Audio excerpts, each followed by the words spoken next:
I've learned that the biggest reason this whole thing, this whole ego death and this part of the path of being in a season of spiritual growth or moving through some sort of a leap of faith or walk by the Spirit, the reason it's so challenging and painful and scary is because we are resisting it.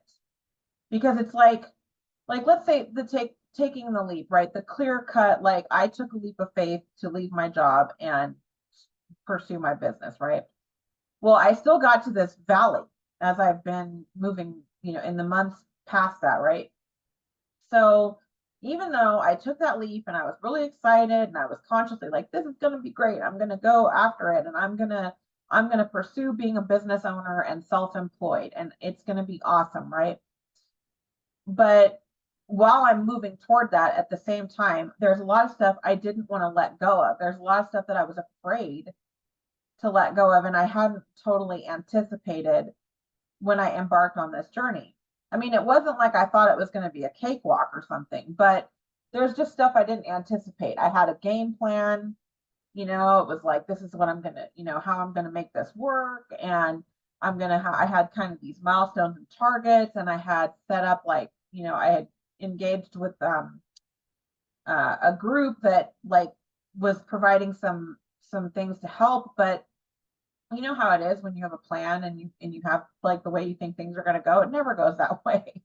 And so I had to be stripped away of certain things because they weren't aligned with where I was going, and it wasn't aligned with what I was praying for, what I was wanting, my vision for things. And God could see that clearly, but I couldn't, right?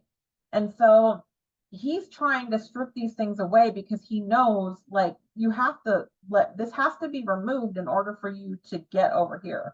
In order for X, Y, and Z to work for you, I have to take these things away. But I couldn't see that. So I'm just sitting there like clinging to it. And that's just making it like take longer. It's making it scarier. It's making it more painful. And this is why I think we end up at this point of surrender. And the irony is if we just surrender from the beginning, we wouldn't have to have that whole messy, scary process in the middle. But it that's what it takes us to get us to the point of surrender, unfortunately. So it's all a necessary part of it. It's kind of painful, like I said, but it's just something you have to go through in order to really one fully surrender.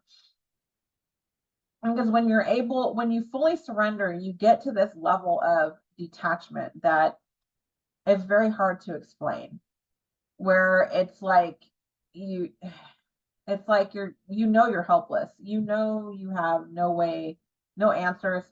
You don't know how it's going to work out. Everything you've tried has failed. Everything you've done is like not panning out. So all you can really do at that point is just sit back and be like, okay, God, take the wheel. Like you're in charge because I'm at a loss. I really don't know what else I can do at this point. And that is when God can truly start to move in your life. But you have to get to that point. It's always our choice when we want to get to that point.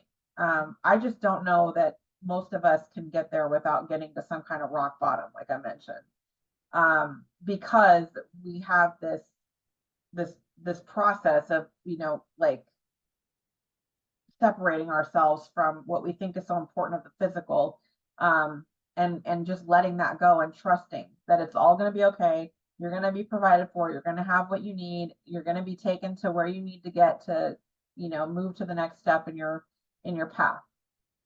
So, like I said, there's really no good way to prepare you for this phase. Not truly, not completely. I mean, I think you could comprehend and appreciate what I'm sharing, but until you really start to move through it, it's hard to fully understand it.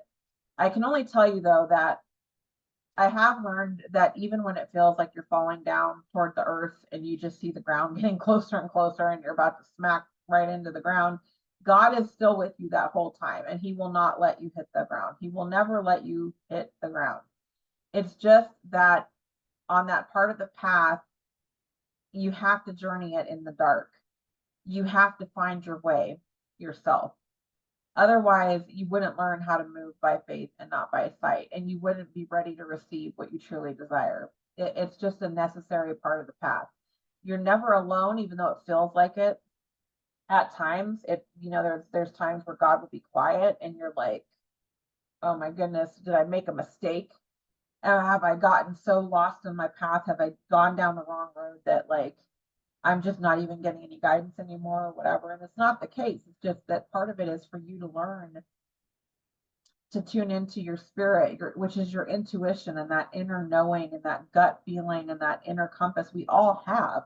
But most of us are very like out of practice with using it because we're just not conditioned to, and it's not something we necessarily need to navigate the 3D world or the physical world, but it is something you need to navigate when you are in this spiritual growth process. So that's really why this part of the path is necessary, and there's not really any getting around it. What I can tell you is that I think how long you spend in this part of it is up to you. It's up to when it's based on when you're ready to like surrender. And when you're ready to allow yourself to truly be led and feel your way through things on a spiritual level. And it's also a process of healing. You have to heal the parts of you that don't believe you can have it, or the fear that the parts of you that are afraid of actually receiving the thing that you want or getting to your destination. I mean, it sounds silly, like if you have some big dream and you start to get closer to it, and then like it's hard to conceive of like you being scared of it and somehow sabotaging it, but we do. That's what happens. So these are all things that come up, and you have to move through them and purge all this stuff in order to get to the other side.